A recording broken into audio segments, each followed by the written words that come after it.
नमस्कार दोस्तों, स्वागत है आपका एक बार फिर से लोक प्रशासन के क्लास में। तो आज थोड़ा सा आप देखेंगे कि थोड़ा सा एक अलग हटके, लीग से हटके जो लेक्चर है उस पे ज्यादा फोकस रहेगा, क्योंकि अभी तक हमने बेसिकली 3 थिंकर्स को पढ़ा है। तीनों क्लासिकल थिंकर्स के, बहुत फेमस है ना। पहला जो नाम है, पहला कौन है? साइंटिफिक मैनेजमेंट थियरी देने वाले कौन? Frederick Wilson Taylor. दूसरा हमने पढ़ा फंक्शनलिस्ट अप्रोच या मैनेजरियल अप्रोच लेके पब्लिक एडमिनिस्ट्रेशन या ऑर्गेनाइजेशन को एक्सप्लेन करने वाले हेनरी फयोल। और तीसरा हमने जिसको पढ़ा प्रीवियस लेक्चर जो था, मतलब इसके पहले वाला जो लेक्चर था, वो लूथर गुलिक और लिंडेन उर्विक पे था। ठीक है, तो हमने देखा कि असल में ये जो थिंकर्स हैं, जो तीसरे थिंकर्स हैं जो प्रीवियस क्लास में हमने देखा, वो कहीं ना कहीं हेनरी फयोल का जो वर्क है उसी को थोड़ा सा ज्यादा एक्सपैंड करते हैं, है ना। तो अभी तक हमने, जब बात होती है अपने एडमिनिस्ट्रेटिव थिंकर्स की लोक प्रशासन में, तो ये तीनों को हमने कवर किया। ठीक है, लेकिन क्या है, थोड़ी सी कंसेप्चुअल क्लैरिटी जरूरी है ना। तो इसलिए क्या है, आगे बढ़ने से पहले आज थोड़ा सा आप देखेंगे, थोड़ा सा, वैसे ये क्लास जो था मैंने मैक्स वेबर पे सोचा था, लेकिन प्रॉब्लम ये है कि लड़के बहुत कंफ्यूज रहते हैं, है ना, कि क्लासिकल थिंकर में एक्चुअली पब्लिक एडमिनिस्ट्रेशन में कौन कौन से थिंकर आते हैं। सबसे बड़ा कंफ्यूजन तो छात्रों के साथ यही है ना। तो वो क्लैरिटी जो है वो आपके पास बहुत अच्छे से होनी चाहिए, है ना। क्योंकि स्टार्ट के ही लेक्चर में जब ओरिएंटेशन क्लास हुई थी, आज हमारे हिसाब से ये अगर आप हिंदी माध्यम के लिए ये शायद 11वां लेक्चर होगा। पहले ही क्लास में मैंने बोला था कि लोक प्रशासन में देखिए भैया, आपको चाहिए क्लैरिटी। अगर क्लैरिटी नहीं है तो आप कितना भी पढ़ लो पब्लिक एडमिनिस्ट्रेशन, लिखने में आपको बहुत प्रॉब्लम आएगी, है ना। तो जरूरी है आपको क्लासिकल, जब हम कहते हैं तो क्लासिकल थिंकर मतलब आपको ये समझना पड़ेगा कि क्लासिकल थिंकर जब हम कहते हैं तो कौन कौन सी थियरी की बात करते हैं, है ना। तो देखिए, क्लासिकल थिंकर में 2 टाइप की थियरी मानी जाती हैं पब्लिक एडमिनिस्ट्रेशन में। वो 2 कौन सी हैं? जो सबसे पहले जो थियरी है, जो सबसे पहले मेजर जो थियरी है, वो पहला सबसे शुरू होता है scientific management theory. Scientific management theory किसने दिया था? ये किसने दिया था? Frederick Wilson Taylor, FW Taylor, right. ठीक है। दूसरा, जब हम क्लासिकल थिंकर की बात करते हैं, उनका नाम है हेनरी फयोल। Henry Fayol. और हेनरी फयोल जो है वो फेमस है किसके लिए? पब्लिक एडमिनिस्ट्रेशन में मैनेजेरियल अप्रोच के लिए। मैनेजेरियल अप्रोच, ठीक है। ये आप बहुत क्लैरिटी रखिएगा इस पॉइंट पे, क्योंकि एक तरफ हम 3 थिंकर्स को एक साथ काउंट करते हैं क्लासिकल थिंकर में या क्लासिकल थियरी में, लेकिन दूसरी तरफ जो है क्लासिकल थिंकर में ही एक इंडिविजुअल थिंकर है ना, उसे भी हम क्लासिकल थिंकर ही मानते हैं। क्यों मानते हैं, आगे हम उसे देखेंगे। और ये जो मैं एस्पेक्ट बता रहा हूं, ये इसलिए भी जरूरी है कि जो अगला लेक्चर हमारा होने वाला है वो होना है किस पे? मेरी पार्कर फोलेट पे। और मेरी पार्कर फोलेट को कहा जाता है कि ये जो क्लासिकल थियरी वाले लोग हैं और ह्यूमन रिलेशन वाले हैं, 2 लोग, उनके बीच में वो पुल का काम करती हैं, ब्रिज का काम करती हैं। तो कैसे करती हैं मेरी पार्कर फोलेट ब्रिज का काम? ये अगर आप, ये जो क्लैरिटी है कि क्लासिकल थिंकर में असल में हम किसको किसको पढ़ते हैं, तभी आपको मेरी पार्कर फोलेट का कॉन्सेप्ट सही से समझ में आएगा, है ना। तीसरे जो थिंकर हैं वो हैं लूथर गुलिक और गुलिक एंड उर्विक। लूथर गुलिक और एक तरफ आप लिख लो क्या? उर्विक। ये भी फेमस है किसके लिए? अपने मैनेजरियल अप्रोच या पोस्ट कॉर्प के लिए, है ना? ठीक है, तो वन स्कूल ऑफ थॉट जो है, एक स्कूल ऑफ थॉट जो है वो कंप्लीटली फोकस्ड है क्लासिकल थिंकर में इधर। लेकिन एक और थियरी है आइडियल ब्यूरोक्रेसी की, आइडियल नौकरशाही की। और ये देने वाले कौन है? आप कोई भी सोशल साइंस पढ़ लें, इनका नाम जरूर आता है, इनको जरूर पढ़ना है, इनको बिना पढ़े कोई सब्जेक्ट पूरा नहीं होता है। क्या नाम है इनका? मैक्स वेबर, है ना? तो जब हम बात करते हैं classical theory in public administration या लोक प्रशासन में, जब हम बात करते हैं क्लासिकल थियरी की, तो बेसिकली हम इन्हीं की बात करते हैं, है ना? ये दो स्कूल ऑफ थॉट आप मानो। एक स्कूल ऑफ थॉट जो है वो क्लासिकल थिंकर में ब्यूरोक्रेसी पे फोकस है, ideal bureaucracy, the concept of ideal bureaucracy. और वो जो कॉन्सेप्ट है वो देने वाले हैं मैक्स वेबर। तो मैक्स वेबर को आज का जो लेक्चर है वो बेसिकली मैक्स वेबर पे ही होना था, लेकिन स्टार्ट करने से पहले थोड़ा सा मुझे लगा कुछ लोगों से बात करके कि थोड़ा सा क्लैरिटी नहीं है इसके ऊपर, है ना? तो ये क्लैरिटी आपको यहां से मिल गई होगी। और एक तरफ हम बात करते हैं टेलर, फयोल और गुलिक एंड उर्विक, ठीक है?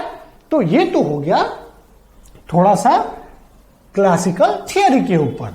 अब ऑब्वियसली आपने इतना पढ़ा तो एक तो क्वेश्चन ये बनता है ना कि इनका कोई रिलेवेंस है भी या नहीं, है ना? वैसे इंडिविजुअल थिंकर्स जो हैं उनको हम जब क्रिटिसिज्म पढ़ रहे थे तो थोड़ा बहुत रिलेवेंस पासिंग रिमार्क में हमने देखा।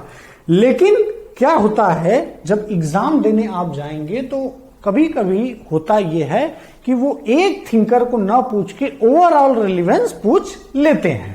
तो जब ओवरऑल रिलेवेंस पूछ लें, आप आंसर तभी लिख सकते हो जब आप इंटरकनेक्ट कराना जानोगे।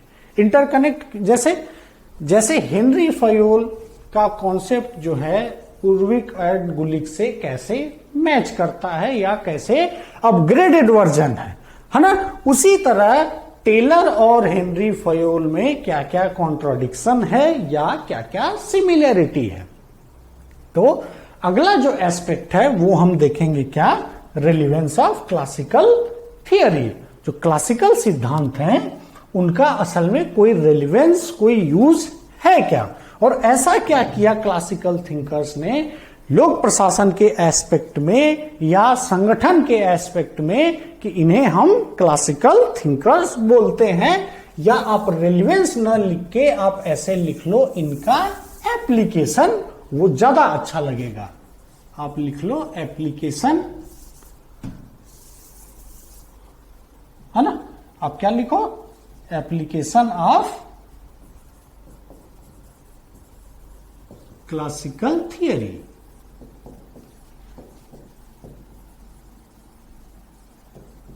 है ना? आगे इन पब्लिक एडमिनिस्ट्रेशन, ठीक है? तो आगे बढ़ते हैं और हम एप्लीकेशन देखते हैं, है ना? तो जो क्लासिकल थिंकर है ना, कौन classical thinker?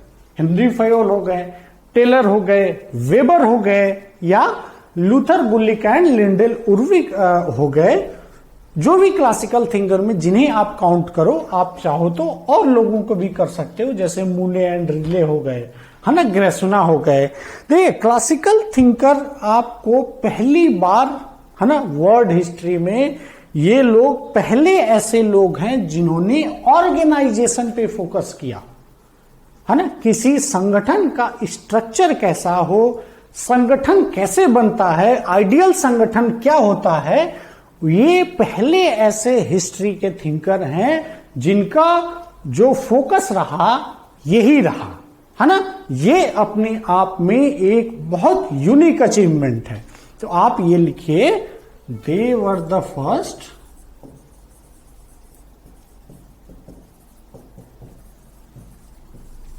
To focus on कहां? ऑर्गेनाइजेशन, है ना। अब जब ऑर्गेनाइजेशन की बात करते हैं तो हम बात करेंगे किसकी, कि ऑर्गेनाइजेशन का और संगठन की संरचना का सही तरीका क्या होता है ना। जो सही सबसे बेस्ट जो स्ट्रक्चर है किसी भी संगठन का क्या हो, इस पे क्लासिकल थिंकर्स जो हैं ये सबसे पहले साइंटिस्ट हैं या थिंकर्स हैं, है ना, या एकेडमिशियन है जो सबसे पहले इन्होंने इसे एक एकेडमिक व्यू से देखा, है ना। जैसे मान लीजिए कोई भी संगठन चलाने के लिए चाहिए अथॉरिटी। जैसे मान लीजिए कोई टॉप पे बैठा हो, मान लीजिए आप डायरेक्टर, है ना, किसी कंपनी का डायरेक्टर हो, उसे जब ये पता रहेगा कि उसकी अथॉरिटी क्या क्या है तभी ना वो फंक्शन करेगा, है ना। जब उसे पता रहेगा कि उसके पास क्या क्या पावर है ना, किसको ऑर्डर देना है, उसको किससे काम कराना है, जिसे हम पब्लिक एडमिनिस्ट्रेशन में कहते हैं क्या, हायरार्की। जब प्रॉपर हायरार्की रहेगा तभी तो ये डायरेक्टर साहब काम कर पाएंगे, नहीं तो ये काम कैसे करेंगे। बहुत सिंपल बात है ना। और जो पोस्ट कॉर्व का कॉन्सेप्ट है,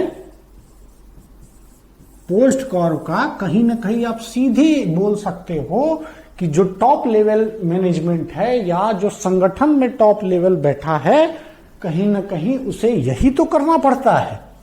आप कोई भी एग्जाम्पल ले लो, चाहे आप भारत सरकार का ले लो, चाहे बिहार सरकार का ले लो, चाहे आप उत्तर प्रदेश सरकार का ले लो, चाहे प्राइवेट कंपनी का ले लो। प्राइवेट कंपनी कुछ भी कर रही हो, कपड़ा बना रही हो, है ना, मोबाइल फोन की कंपनी हो, एलईडी बना रही हो, है ना, कुछ भी ले लो, लेकिन जो टॉप लेवल है वो कहीं ना कहीं ये एस्पेक्ट जो है पोस्ट कर, क्या है ये पोस्ट कर, किसने दिया, उलिक एंड गुरविक ने। Planning, organising, structure, directing, coordination, है ना, बताया था मैंने आपको पिछले क्लास में। तो जो ऑर्गेनाइजेशन है आज के डेट में वो कहीं ना कहीं इन्हीं के थियरीज को फॉलो करता है ना। फॉर एग्जाम्पल आप किसी भी मल्टीनेशनल कंपनी को ले लो, जैसे मान लो अमेजन, ठीक है, और रिलायंस, इंडियन पर्सपेक्टिव में ले लीजिए आप टाटा, है ना, गूगल। कहीं ना कहीं आप पाएंगे इर्रेस्पेक्टिव ऑफ द फील्ड जिसमें वो वर्क कर रहे हैं, सब के सब लगभग क्लासिकल थियरी ही फॉलो करते हैं जब वो अपने ऑर्गेनाइजेशन को चलाते हैं, है ना। तो ये हो गया बहुत इंपॉर्टेंट कंसेप्ट पहला, है ना, इंपॉर्टेंट है, ये लिख लिए होंगे आप। अच्छा, अब हम आते हैं किस पे, दूसरे कॉन्सेप्ट पे, है ना। देखिए, ऑर्गेनाइजेशन अच्छा वही चला सकता है ना, जिसके पास थोड़ा सा एथिकल पर्सपेक्टिव हो, है ना, जिसे हम कहते हैं जो थोड़ा मोरल हो या जो थोड़ा एथिकल होगा। मान लीजिए जो थोड़ा ईमानदार होगा, वो ऑब्वियस सी बात है, जो पेशेंस रखेगा, जो कॉन्फ्लिक्ट रिजॉल्व कर सकता है ना, जो गलत का साथ ना दे, वो ऑब्वियस सी बात है ऑर्गेनाइजेशन कोई भी हो, जब भी वो ऑर्गेनाइजेशन में जाएगा वो अच्छा काम करेगा, है ना।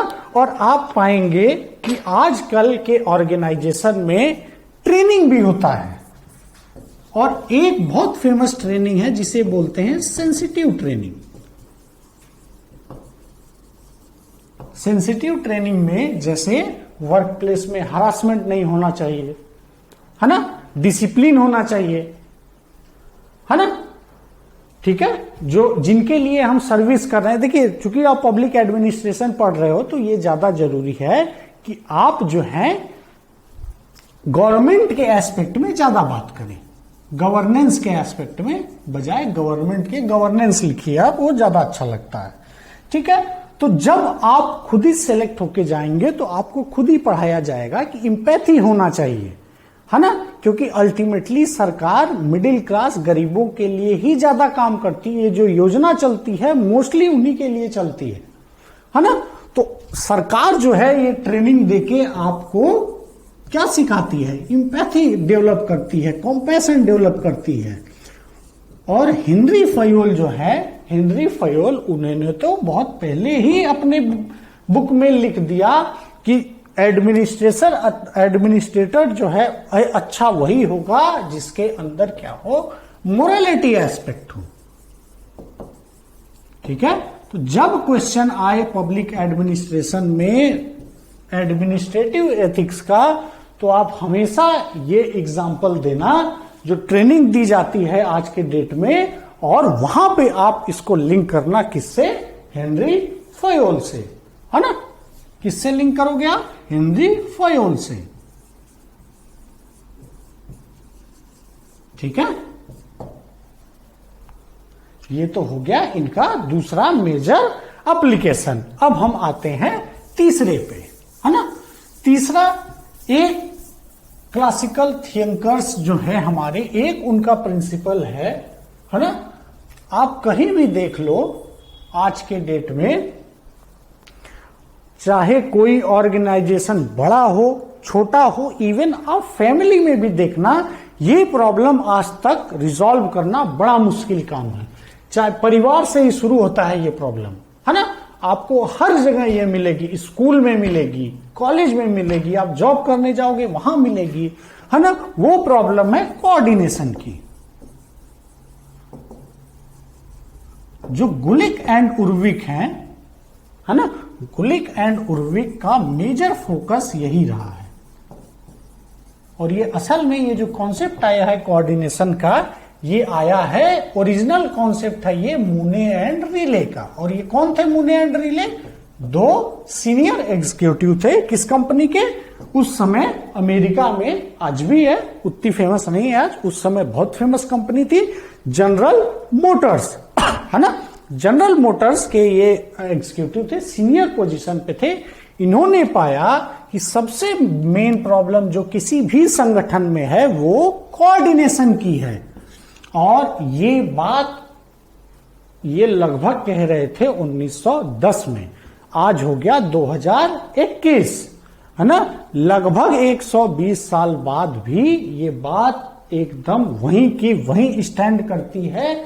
जैसे मैंने आपको बताया था, कोविड-19 के टाइम में सबसे बड़ा प्रॉब्लम था, सरकारें आपस में कोऑर्डिनेट सही से नहीं कर पा रही थी। इवन आप फैमिली में भी देखना, कोई इश्यू हो जाए तो कहीं ना कहीं प्रॉब्लम कोऑर्डिनेशन में आता है ना। इनफैक्ट हमारा जो सिक्योरिटी एजेंसी है ना,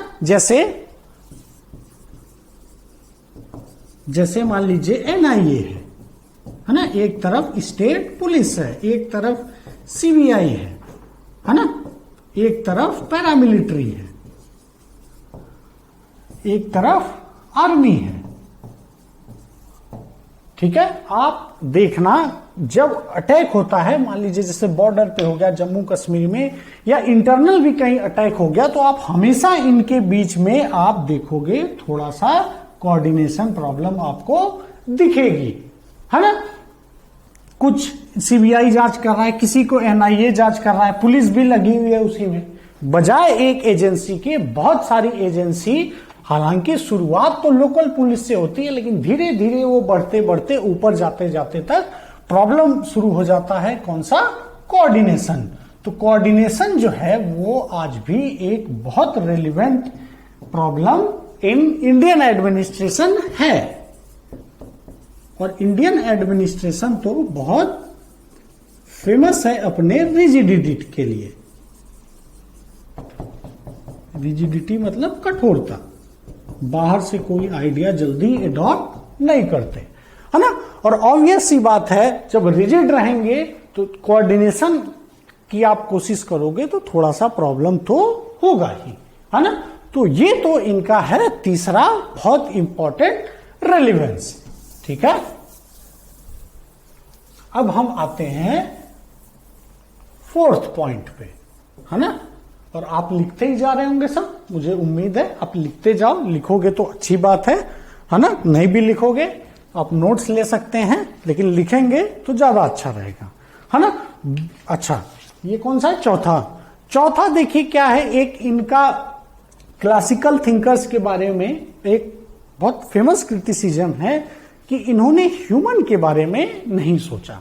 मतलब जो ह्यूमन पर्सपेक्टिव है किसी संगठन में, जो ह्यूमन पर्सपेक्टिव है, कहां से आ रहा है ये ह्यूमन पर्सपेक्टिव? याद आया कुछ याद आया? मैंने एक ट्रायंगल बना के बताया था आपको, ये ट्रायंगल है। ये क्या है? ये मान लीजिए ये कोई ऑर्गेनाइजेशन है ना? तो कैसे बनता है ऑर्गेनाइजेशन? एक तरफ मेन, एक तरफ मेथड और एक तरफ मशीन, है ना? ठीक है। और मैंने बताया था कि बेसिकली जो क्लासिकल थिंकर हैं वो मशीन और मेथड पे ज्यादा फोकस करते हैं, लेकिन मेन जो है, जो ह्यूमन एस्पेक्ट है ऑर्गेनाइजेशन का, उसको ये इग्नोर करते हैं। लेकिन ऐसा है क्या? देखिए, ये बात कुछ हद तक सही है कि ये ह्यूमन पर्सपेक्टिव को इग्नोर तो नहीं करते हैं, ऐसे नहीं कह सकते, लेकिन हाँ ये सही है कि ये ह्यूमन पर्सपेक्टिव को ऑर्गेनाइजेशन में बहुत कम फोकस रखते हैं, लेकिन कंप्लीटली इग्नोर नहीं करते हैं। कैसे? जैसे हेनरी फयोल का एक आइडिया है spirit D corps. Spirit D corps जो है एक्चुअली ये फ्रेंच वर्ड है। इसका मतलब होता है सब एक दूसरे के साथ मिलके गोल को अचीव करें, है ना? और ये तभी पॉसिबल है जब किसी भी ऑर्गेनाइजेशन में क्या हो? टीम वर्क हो। बिना टीम वर्क के स्पिरिट डी कॉर्प्स पॉसिबल नहीं है ना? तो आप ये नहीं कह सकते कि इन्होंने ह्यूमन जो पर्सपेक्टिव था, जो मानवीय एंगल था, उसे कंप्लीटली इग्नोर किया। हाँ, कम ध्यान दिया, ये जरूर है, लेकिन they did not completely ignored, या उन्होंने कंप्लीटली इग्नोर तो नहीं किया।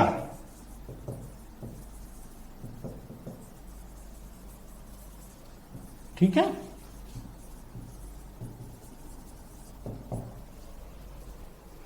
ठीक है, ये तो हो गया कौन सा पॉइंट? चौथा पॉइंट। अब हम आते हैं पांचवें पॉइंट पे। पांचवा पॉइंट जो है, इनका रिलेवेंस इसलिए भी बहुत ज्यादा है क्योंकि इनके जो थियरी है वो पोजीशन न्यूट्रल है। अब पोजीशन न्यूट्रल क्या होता है, आप ये समझो।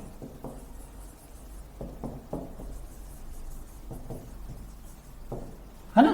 पोजीशन न्यूट्रल क्या होता है, इसे आप एक बार देखिए और समझिए। मान लीजिए ये कोई हायरार्की है ना? यहां क्लर्क बैठे हैं, यहां मान लीजिए हेड क्लर्क, है ना? यहां सुपरिटेंडेंट, है ना? यहां मान लीजिए एडिशनल सुपरिटेंडेंट, यहां मान लीजिए चीफ सुपरिटेंडेंट। ठीक है। तो क्लासिकल थिंकर जो हैं वो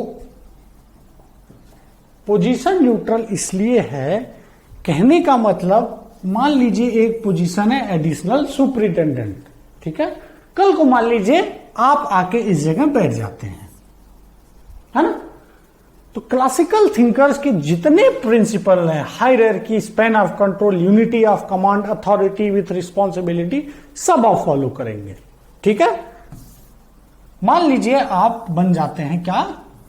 चीफ सुपरिटेंडेंट, और मैं बन के आता हूं मान लीजिए एडिशनल सुपरिटेंडेंट। तो बहुत ज्यादा फर्क ऑर्गेनाइजेशन पे पड़ेगा नहीं। इसी प्रिंसिपल को आप देखेंगे उठा के, ये प्रिंसिपल थोड़ा सा मैक्स वेबर से भी रिलेटेड है। ब्यूरोक्रेसी का जो कॉन्सेप्ट है, मतलब मैक्स वेबर कहते हैं कि मेरा जो कॉन्सेप्ट है ब्यूरोक्रेसी का, मैक्स वेबर का, वो आर्ग्यू करते हैं वो पोजीशन न्यूट्रल है। मतलब कोई भी आके बैठ जाए वो सब फॉलो करेगा प्रिंसिपल, है ना? क्लर्क के पोजीशन पे कोई बैठ जाए, हेड क्लर्क के पोजीशन पे कोई बैठ जाए, किसी के आने और जाने से बहुत फर्क नहीं पड़ेगा, है ना? इसी का मतलब होता है पोजीशन न्यूट्रल। देखिए, जब चीजें पोजीशन न्यूट्रल किसी भी ऑर्गेनाइजेशन में हो जाएं, है ना?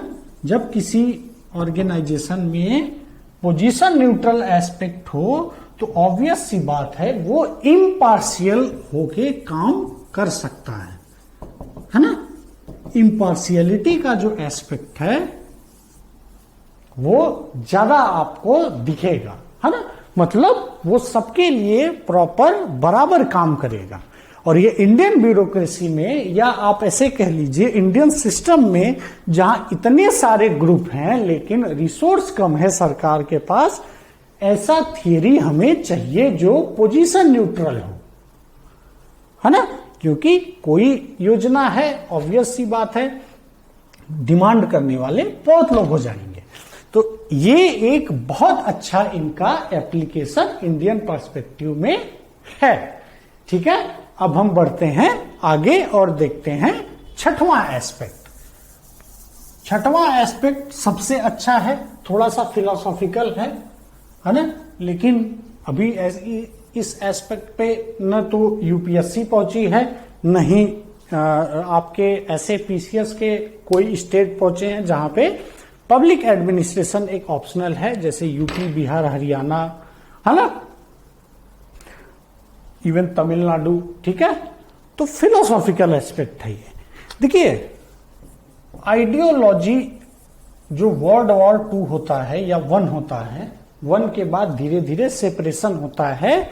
आइडियोलॉजिकली जो वर्ल्ड है वो 2 भाग में बंट जाता है ना। एक भाग, एक को कौन लीड करता है? एक को लीड करता है यूएसए, और उस आइडियोलॉजी का क्या नाम है? कैपिटलिज्म, है ना। भारत आजकल धीरे धीरे इसी की तरफ जा रहा है, और एक आधी दुनिया चल देती है किस डायरेक्शन में? यूएसएसआर के डायरेक्शन में, जिसका क्लियर फंडा था सोशलिज्म, है ना। भारत भी बहुत साल तक इसी से इन्फ्लुएंस रहा, पूरा तो नहीं, लेकिन जो यहां पॉलिसी बनी बहुत सारी आप देखेंगे वो सोशलिज्म पर्सपेक्टिव से ज्यादा इन्फ्लुएंस थी। तो एक क्लासिकल थिंकर के साथ बहुत अच्छी बात है ये कि इररिस्पेक्टिव ऑफ आइडियोलॉजी, चाहे जिसकी जो आइडियोलॉजी हो, सबने एडॉप्ट किया इस प्रिंसिपल को।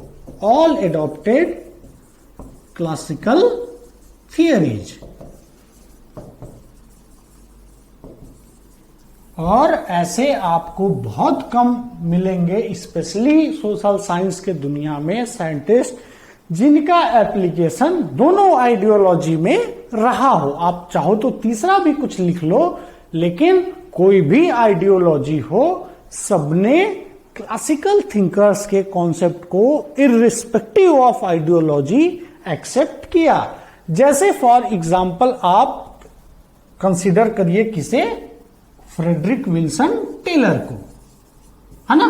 टेलर जो है वो यूएसएसआर में बहुत फेमस हुए 1920s के बाद, 30s के बाद, मतलब उनके प्रिंसिपल पे भाई इंडस्ट्री ऑर्गेनाइज की गई, है ना। यही नहीं, यूएसए में भी यूएस नेवी ने इनको अडॉप्ट किया, इनके प्रिंसिपल को। और आज भी मैं आगे लेक्चर आपको पढ़ाऊंगा, आज जमाना है नियो टेलरिज्म का, मतलब टेलर के ही प्रिंसिपल आज हम फॉलो कर रहे हैं, लेकिन जो तरीका है वो थोड़ा सा नया है, अलग है, लेकिन फॉलो हम बेसिकली टेलर को ही कर रहे हैं। बहुत इंपॉर्टेंट पॉइंट है ये, और बहुत महत्वपूर्ण पॉइंट है, तो ट्राई करिए आप कि ये आप भूलिएगा नहीं, क्योंकि आज नहीं तो कल ये इस पे क्वेश्चन इस टाइप का जरूर आएगा कि आइडियोलॉजिकली ऐसा क्या है कि क्लासिकल थिंकर्स जो हैं वो सब आइडियोलॉजी इन्हें अडॉप्ट करती है। अगर आपके कॉन्सेप्ट क्लियर रहेंगे तो ऑब्वियस सी बात है आप आंसर बहुत अच्छे से लिखोगे, है ना। अब हम आते हैं एक लास्ट एस्पेक्ट, सातवां, है ना। सातवां के बाद हम फिर बढ़ जाएंगे किसकी तरफ? मैक्स वेबर की तरफ, है ना। वैसे मैक्स वेबर का ही लेक्चर था, लेकिन हो गया, लड़कों ने बोला, है ना, छात्रों ने बोला, तो ठीक है, क्लैरिटी ज्यादा इंपॉर्टेंट है ना। लास्ट ये है कि इनकी जो थियरी है उनको अगर आप देखोगे उस समय की परिस्थिति, तो ये थियरी अपने आप में रिवोल्यूशनरी थी। क्या थी? रिवोल्यूशनरी।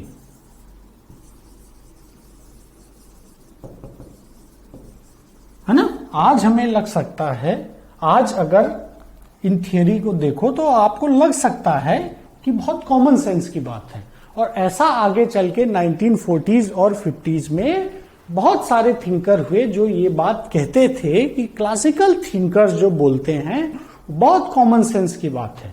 लेकिन 50s 40s में कहना बहुत आसान है, लेकिन 1910 में या 1910 से 1940 तक ये कहना, ये सब अपने आप में बहुत रिवोल्यूशनरी एस्पेक्ट था, क्योंकि उस समय की जो प्रॉब्लम्स थी उस हिसाब से इन्होंने बहुत अच्छा सॉल्यूशन निकाला। तो उस समय की प्रॉब्लम क्या क्या थी?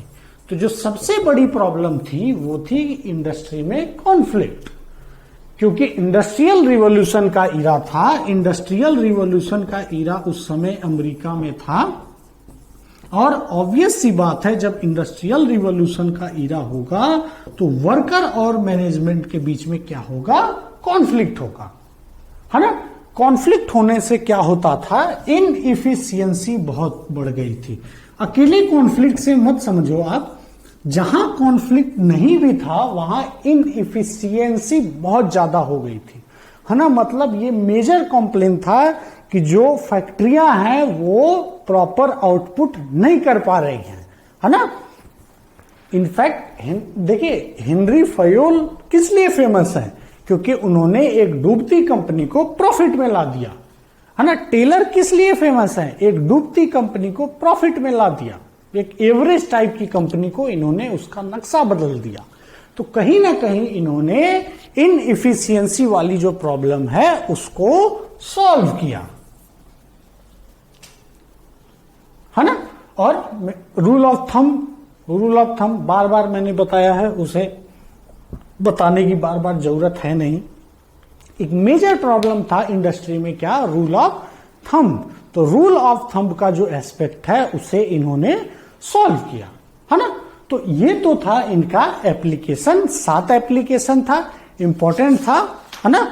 आप इसे जरूर इस पे फोकस थोड़ा रखिएगा, क्योंकि आज नहीं तो कल इनके ऊपर क्वेश्चन एप्लीकेशन चाहे लिख दे या कुछ और लिख के आना तो जरूर है। मैंने आइडियोलॉजिकल भी बताया आपको, और कुछ जैसे ये तो इन्वायरमेंटल आप कंसीडर कर सकते हैं, है ना? बाकी जो मैंने बताया आपने लिख लिया होगा, इसे रिवाइज कर लीजिएगा, है ना? अब हम बढ़ते हैं किसकी तरफ? The concept of ideal bureaucracy. जब हम बात करते हैं क्लासिकल थियरी तो ये एक सेकेंड स्कूल ऑफ थॉट है। पहला स्कूल ऑफ थॉट तो हमने अब तक पढ़ लिया है ना? जो सेकेंड स्कूल ऑफ थॉट है एक ही है, मैक्स वेबर ही है। बहुत इंपॉर्टेंट कॉन्सेप्ट है, क्योंकि आजकल ब्यूरोक्रेसी पे बहुत बड़ा डिबेट हो रहा है हर एक इकोनॉमी में कि किस लेवल तक ब्यूरोक्रेसी चाहिए या नहीं चाहिए, क्योंकि जिस हिसाब से हमारी इकोनॉमी चेंज हो रही है आज ये मेजर प्रॉब्लम हो गया है कि क्या ब्यूरोक्रेसी जो है वो बर्डन तो नहीं हो गई है। आप पेपर पढ़ते ही होंगे, उसमें एडिटोरियल देखिए कैसे कैसे आने लगे हैं, है ना? क्योंकि चाहे कोई सर्वे हो, है ना, हर एक सर्वे में ये पाया जाता है कि जो इंडियन ब्यूरोक्रेसी है वो करप्ट बहुत है, इनइफिशियंट बहुत है ना? सफोकेटिंग ब्यूरोक्रेसी कहा जाता है इंडियन ब्यूरोक्रेसी को। ये लिख लो आप, कभी कभी कहीं काम ही आ जाए, है ना? इंडियन ब्यूरोक्रेसी जो है वो एक बहुत फेमस टर्म से जानी जाती है, सफोकेटिंग ब्यूरोक्रेसी। सफोकेटिंग मतलब क्या होता है? मतलब सांस लेने में प्रॉब्लम हो, और जब सांस लेने में प्रॉब्लम होती है तो क्या होता है? धीरे धीरे आदमी जान निकल जाता है। तो भारत की जो ब्यूरोक्रेसी है उसे सफोकेटिंग ब्यूरोक्रेसी कहते हैं, है ना? ये याद रखना, कभी ना कभी क्या पता किसी क्वेश्चन में ऐसे कोट आ जाए। ये पहली बार कोट एक हांगकांग बेस्ड इंस्टीट्यूशन है उसने दिया था, है ना? सर्वे किया था और उसने पाया जो एशिया में जितने कंट्री हैं, चाइना, हांगकांग, फिलीपींस, इंडिया, जितने कंट्री हैं उसमें सबसे वर्स्ट ब्यूरोक्रेसी इंडिया की है ना? ऐसा सर्वे ने पाया, ठीक है, तो स्टार्ट करते हैं हम the concept of ideal bureaucracy, और यहां पे आप लिख लो मैक्स वेबर, क्योंकि मैक्स वेबर जो है, मैक्स वेबर ने इस कॉन्सेप्ट को प्रोपोगेट या दिया था। इस मैक्स वेबर जो है बेसिकली इसी कॉन्सेप्ट की वजह से जाने जाते हैं, है ना। तो सबसे पहले हम देखेंगे मैक्स वेबर का अपना बैकग्राउंड, है ना।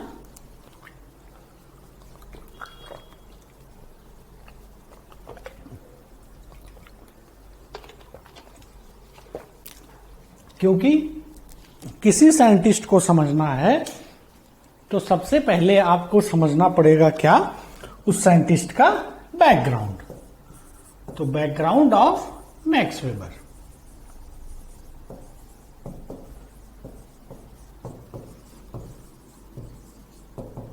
ठीक है।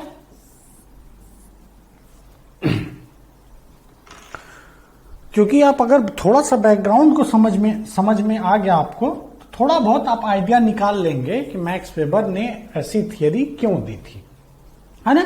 ये वेल्दी फैमिली में बोर्न हुए थे, है ना। मतलब ये पैदाइश जो है इनकी एक वेल्दी फैमिली में थी, और ये प्रूसिया में पैदा हुए थे। ये याद रखने लायक एस्पेक्ट है। क्यों प्रूसिया में ऐसा क्या खासियत था, याद करिए सेकंड लेक्चर या थर्ड लेक्चर। जो मॉडर्न ब्यूरोक्रेसी है वो उसकी शुरुआत होती है इसी जगह से। प्रूसिया उस समय, जर्मनी जो आज है, प्रूसिया उस समय एक छोटा सा स्टेट था। वहां की जो नौकरशाही थी बहुत इफिशियंट मानी जाती थी, है ना। मॉडर्न ब्यूरोक्रेसी का जो इनफैक्ट शुरुआत हुआ है इस वर्ल्ड में, वो प्रूसिया से ही शुरू होती है ना, ठीक है। और ये प्रोफेसर थे हाइडेलबर्ग यूनिवर्सिटी में। प्रोफेसर थे कहां, हाइडेलबर्ग यूनिवर्सिटी में, अगेन वो जर्मनी में, ठीक है।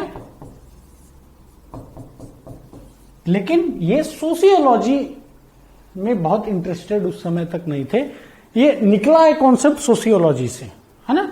तो हुआ क्या, कुछ ये आप समझ लो 40s 50s में थे, तो इनके पिताजी की मृत्यु हो गई।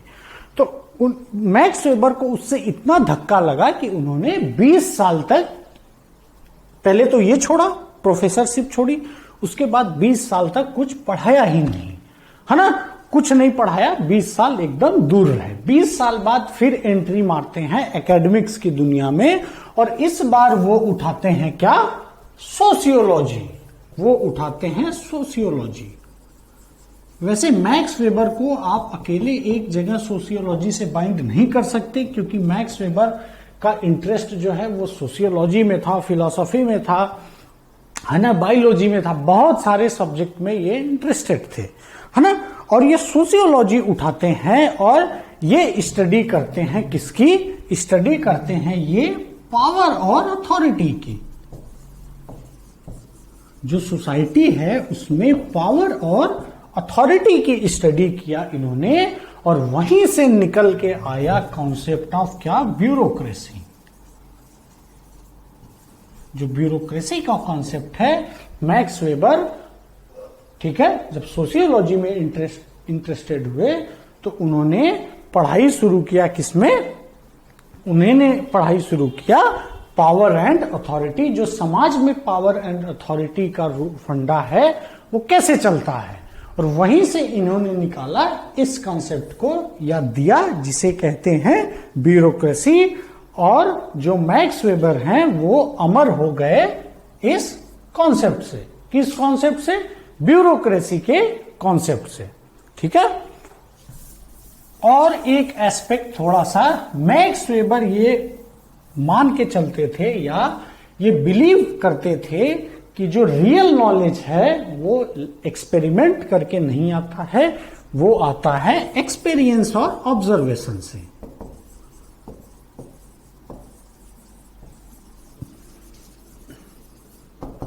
रादर देन क्या, एक्सपेरिमेंटेशन या लेबोरेटरी एक्सपेरिमेंटेशन।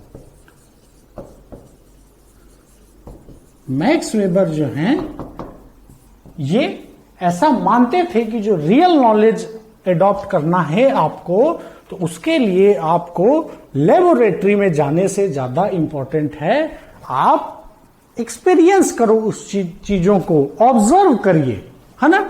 तो जब आप आइडियल ब्यूरोक्रेसी का कॉन्सेप्ट देखेंगे मैक्स वेबर का, तो ऐसा आपको लगेगा कि ये मोर ऑफ एक ऑब्जर्वेशन है।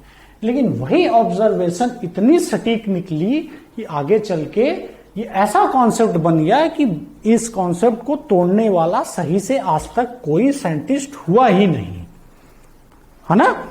और एक और चीज याद रखिएगा कि जो भी मैक्स वेबर लिखते हैं उस समय के जर्मन सोसाइटी का क्या जो कंडीशन है उसी को वो बेसिकली लिखते हैं, है ना। उस समय जो जर्मन सोसाइटी थी, जब मैक्स वेबर जिसमें रहे, उस समय सोसाइटी में ब्यूरोक्रेसी का रोल बहुत तेजी से बढ़ रहा था, है ना। जो उस समय की करंट ब्यूरोक्रेसी थी उसमें जो रोल था ब्यूरोक्रेसी का वो बहुत ही तेजी से बढ़ रहा था। और मैक्स वेबर के ही इरा के बाद शुरू होता है हिटलर का आना, है ना। तो जो नेशनलिज्म की भावना थी, है ना, जर्मन असर्टिवनेस की भावना थी, वो शुरू होता है असल में इन्हीं के इरा से, है ना। इसीलिए इनका जो मॉडल है ब्यूरोक्रेसी का, अगर आप उसे पढ़ेंगे तो आपको थोड़ा सा जर्मनी का जो सामाजिक स्थिति थी उसके बारे में देखने को मिलता है, ठीक है। तो ये तो हो गया एक थोड़ा सा बैकग्राउंड। अब जब इन्होंने, ठीक है, बहुत ध्यान से समझिएगा क्योंकि मैक्स वेबर पे हर साल क्वेश्चन आता है, एकदम मान के चलिए 100% श्योरिटी के साथ है कि मैक्स वेबर के ऊपर एक नहीं, दो नहीं, तीन क्वेश्चन भी हर साल आते हैं। 3 क्वेश्चन 2 क्वेश्चन, 3 क्वेश्चन 2 क्वेश्चन हर साल, है ना। गैप का तो सोचना भी नहीं है आपको, है ना। तो जब इन्होंने एकेडमिक्स की दुनिया में ये वापस आते हैं अपने पिताजी के मृत्यु के बाद, तो ये बेसिकली 3 चीज पे फोकस करते हैं। पहला, जो समाज है उसका स्ट्रैटिफिकेशन कैसे है। स्ट्रैटिफिकेशन मतलब डिफरेंशिएशन, हायरार्की जो बनी है समाज में, कोई कम पावरफुल है, कोई ज्यादा पावरफुल है, उसके ऊपर। एंड स्ट्रैटिफिकेशन सबसे पहला जो फोकस था इनका इसके ऊपर रहा, ठीक है। जो दूसरा इनका फोकस रहा मैक्स वेबर का, वो फोकस रहा पॉलिटिको एडमिनिस्ट्रेटिव फेनोमेना पे, मतलब राजनीति और प्रशासन के ऊपर। और तीसरा जो मैक्स वेबर का फोकस रहा वो थोड़ा सा आपको समझना पड़ेगा, प्रोसेस ऑफ रेशनलाइजेशन। अब रेशनलाइजेशन क्या होता है? रेशनलाइजेशन का मतलब है रेशनैलिटी। रेशनैलिटी का मतलब है क्या? ऐसा कोई भी निर्णय जो आप लॉजिक के बेस पे लें, है ना। तो जो मैक्स वेबर है बेसिकली इन तीनों पे फोकस करते हैं, है ना। तो अब क्या है, इसमें से ये दो तो बहुत आसान है, थोड़ा सा हम समझते हैं प्रोसेस ऑफ रेशनलाइजेशन को, जो तीसरा कॉन्सेप्ट है ना। इसे हम थोड़ा सा समझते हैं। यहां लिखा ही है द कॉन्सेप्ट ऑफ रेशनलाइजेशन। देखिए 2-3 कॉन्सेप्ट है मैक्स वेबर के, उन्हें आप अगर समझ गए तभी आप ब्यूरोक्रेसी के कॉन्सेप्ट को अच्छे से समझ पाएंगे। अगर ये तीनों को आप सही से नहीं समझ पाते हैं तो हो सकता है आपको प्रॉब्लम आए, है ना। इसलिए ध्यान से इसे आप समझिए। तो ये कहते हैं जब हम किसी समाज में रेशनलाइजेशन की बात करते हैं तो बेसिकली हम 2 चीज की बात करते हैं। कौन कहता है ये? मैक्स वेबर आर्ग्यू करते हैं, है ना। तो रेशनलाइजेशन जो है वो समाज में ये कहते हैं 2 टाइप का होता है। एक होता है पॉजिटिव रेशनलाइजेशन और एक होता है क्या? Negative rationalisation.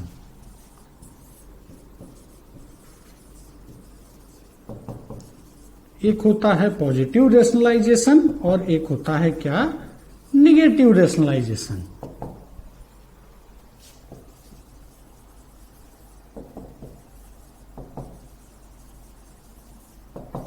है ना। अब क्या है ये, तो मैक्स वेबर कहते हैं समाज में ऐसे एलिमेंट जो लॉजिकल हों पहले तो, और उनका मीन्स एंड, थोड़ा सा देखिए ये समझना पड़ेगा आपको, समझा देता हूं मैं, कोरिलेशन हो, है ना। पहले तो लॉजिकल हो, दूसरा मीन्स एंड कोरिलेशन हो। अब इसका मतलब क्या होता है ना। मीन्स एंड के ऊपर महात्मा गांधी ने भी आर्ग्यू किया है, लेकिन थोड़ा सा अलग तरीके से उनका जो डायरेक्शन है वो अलग है। तो ये कहते हैं समाज में एक धारा होती है जो लॉजिकली चलती है ना। मतलब वो कोई काम, किसी चीज को अचीव करना चाहती है, मान लीजिए अगर दहेज को खत्म करना है, एक प्रॉपर पर्सपेक्टिव से वो चलेंगे, धीरे धीरे लॉजिकल, है ना। तो उसे आप समझो क्या, पॉजिटिव रेशनलाइजेशन। और इसी का उल्टा होता है क्या, निगेटिव रेशनलाइजेशन, जहां पे जो है थोड़ा सा मैजिकल एलिमेंट होता है। मैजिकल एलिमेंट जैसे मान लीजिए कोई इन्फ्लुएंसर, है ना, जैसे चुनाव में होता है ना, कह दिए कि इनको वोट देना है तो 50,000 वोट उधर चले गए। ये क्या है, इलॉजिकल, जिनका मीन्स एंड कोरिलेशन नहीं है, अनरियलिस्टिक है ये। तो ये है इनकी क्या, कॉन्सेप्ट ऑफ रेशनलाइजेशन। अब दूसरा जो कॉन्सेप्ट है उसे भी समझिए, वो और इंपॉर्टेंट है ना। रेशनलाइजेशन तो उतना नहीं है, लेकिन ब्यूरोक्रेसी के एस्पेक्ट में ये दूसरा वाला ज्यादा इंपॉर्टेंट है। ये थियरी ऑफ डोमिनेशन की बात करते हैं। थियरी ऑफ डोमिनेशन मतलब कि क्या होता है, पावर टू कमांड। देखिए डोमिनेशन मतलब होता है power to command,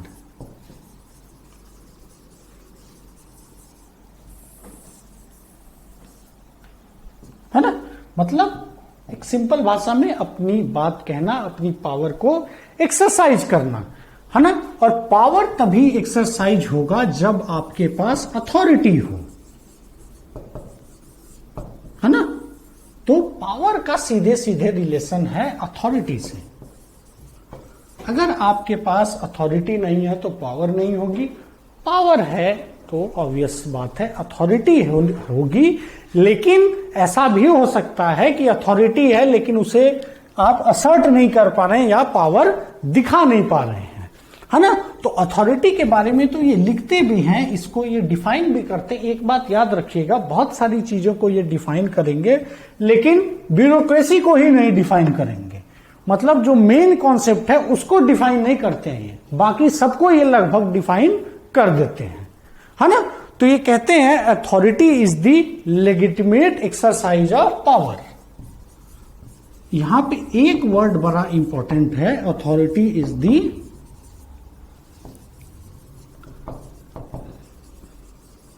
legitimate exercise of power. ठीक है, लेजिटिमेट, इस वर्ड पे आप फोकस रखिए, याद रखिएगा इसको, है ना। जो थियरी ऑफ डोमिनेशन है बेसिकली यही है, थियरी ऑफ डोमिनेशन की पावर, जो डोमिनेशन का पावर है वो बेसिकली तभी आएगा जब अथॉरिटी हो। और अथॉरिटी क्या है, लेजिटिमेट एक्सरसाइज ऑफ पावर, मतलब कानून अगर आपको वो पावर देता है तभी आप अथॉरिटी होगी आपके पास, और अथॉरिटी होगी तभी आप डोमिनेट या डोमिनेशन करोगे। अब ब्यूरोक्रेसी से कैसे इसका लिंक है वो हम आगे पढ़ेंगे।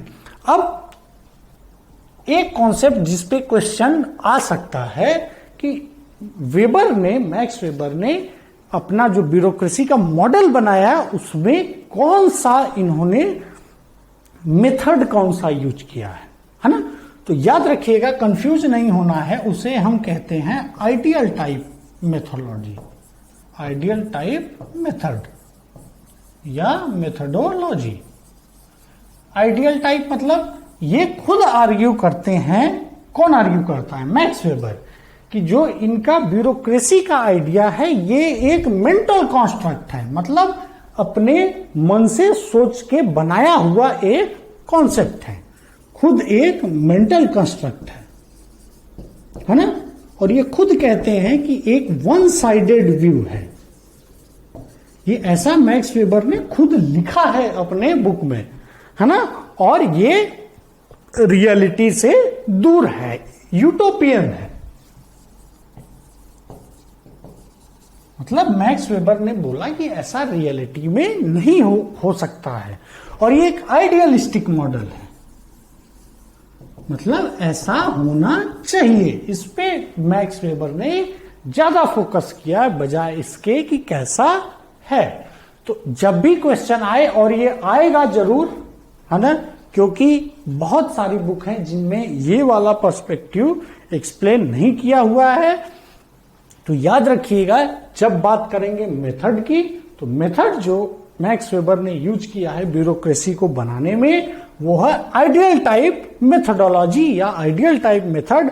और ये आइडियल टाइप मेथड जो है वो मैक्स वेबर जो है वो खुद आर्ग्यू करते हैं कि ये एक मेंटल कंस्ट्रक्ट है, मतलब मेरे दिमाग की उपज है ना।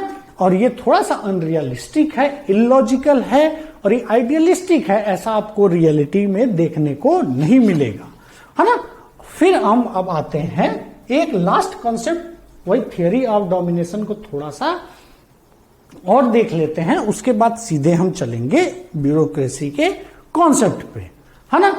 तो यहां लिखा है concept of authority, domination related है डायरेक्ट किससे? अथॉरिटी। अगर आपके पास अथॉरिटी है तभी आप डोमिनेट कर सकते हो या अपनी बातों को कमांड कर सकते हो, ऑब्वियस सी बात है। अब ये कहते हैं कि अथॉरिटी तभी होगी जब आपके पास पावर हो। जब आपके पास क्या हो? पावर हो। और पावर क्या है? Power is authority when it is legitimate. Power is authority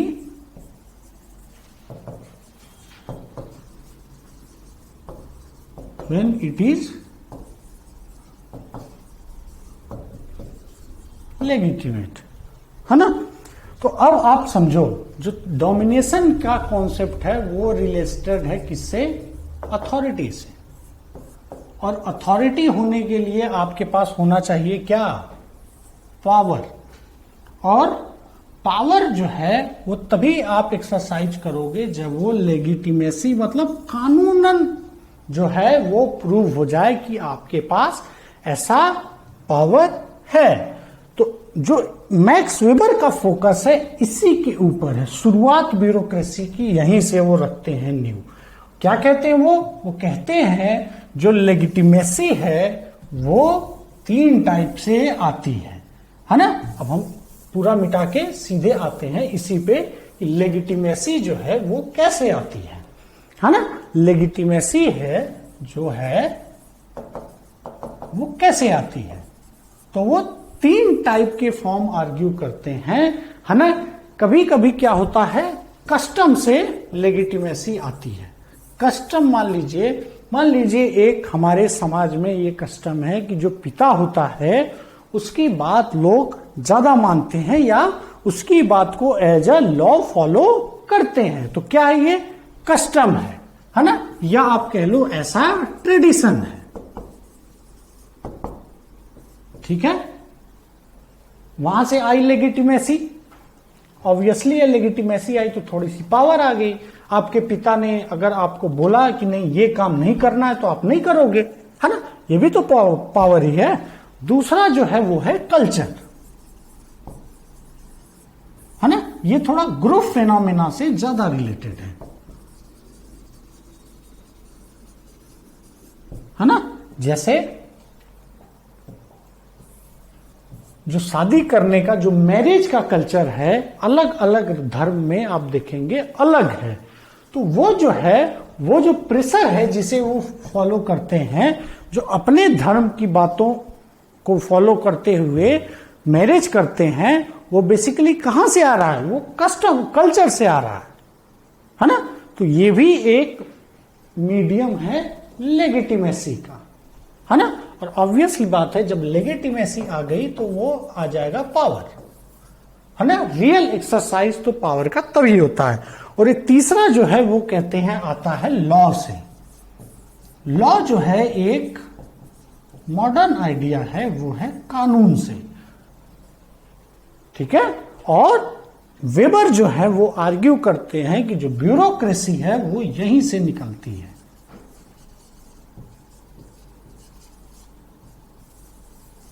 कहां से निकलती है? जो लेगिटिमेसी है ब्यूरोक्रेसी की वो कानून से निकल के आती है ना। तो इसी के जस्ट एकदम इसी के बेसिस पे ये कहते हैं कि जो अथॉरिटी है वो 3 टाइप की होती है। अथॉरिटी क्या होती है? वो पावर जो लेगिटिमेटली आप एक्सरसाइज कर रहे हैं। तो ये कहते हैं कि जो पावर होती है या अथॉरिटी होती है वो 3 टाइप की होती है ना। जो अथॉरिटी होती है वो मैक्स वेबर आर्ग्यू करते हैं क्या 3 टाइप की होती है। कौन सा वो 3 टाइप है? जो पहला है वो है क्या? पहला जो है वेबर आर्ग्यू करते हैं उसे हम कहते हैं ट्रेडिशनल अथॉरिटी।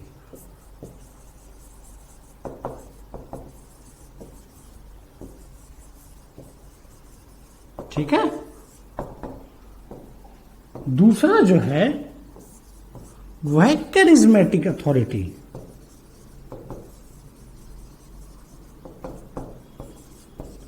और तीसरा जो है मैक्स वेबर उसे कहते हैं क्या? Legal rational authority. तीसरा क्या है? लीगल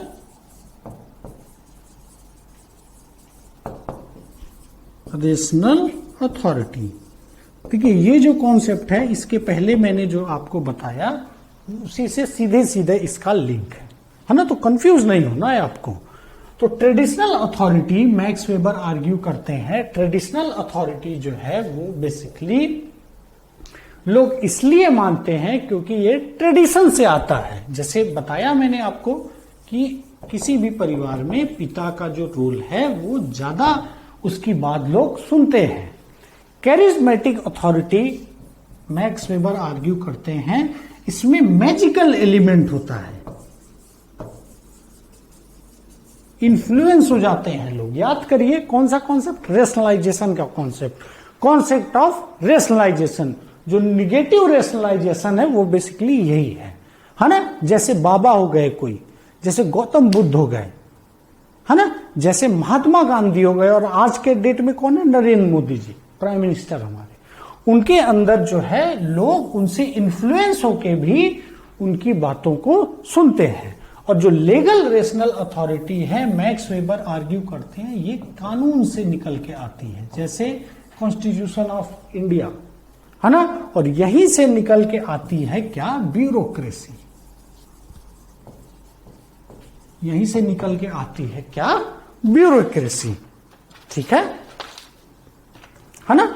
और ये क्या थोड़ा सा ये भी आर्ग्यू करते हैं, कभी कभी कैरिज्मेटिक अथॉरिटी जो है ये लीगल रेशनल अथॉरिटी में भी कन्वर्ट हो जाती है। जैसे बेस्ट एग्जांपल आपको मिलेंगे नेल्सन मंडेला, साउथ अफ्रीका के एस्पेक्ट में, है ना, जहां पे जो कैरिज्मेटिक अथॉरिटी थी वो कन्वर्ट हो गई, बदल के बन गई क्या? लीगल रेशनल अथॉरिटी, है ना। तो अब क्या है? इसके बाद शुरू होता है मैक्स वेबर का ब्यूरोक्रेसी का कॉन्सेप्ट, लेकिन वो मैं आज नहीं ले रहा हूं। इसलिए नहीं ले रहा हूं, जानबूझ के नहीं ले रहा हूं, क्योंकि वो बहुत लंबा लेक्चर हो जाता और आप कंफ्यूज हो जाते, क्योंकि थोड़ा सा मैक्स वेबर को समझना चैलेंजिंग जॉब है। इसीलिए मैं धीरे धीरे ब्रेक करके पढ़ा रहा हूं। तो जो अगला लेक्चर होगा वो पूरा का पूरा इसी कॉन्सेप्ट पे होगा कि जब ये ब्यूरोक्रेसी यहां से निकलती है तो अब ब्यूरोक्रेसी क्या है, उसके कैरेक्टर क्या है, क्रिटिसिज्म क्या है, और आज के डेट में ब्यूरोक्रेसी कैसे रिलेवेंट है। ठीक है, चलिए मिलते हैं अगले लेक्चर पे। बहुत बहुत धन्यवाद।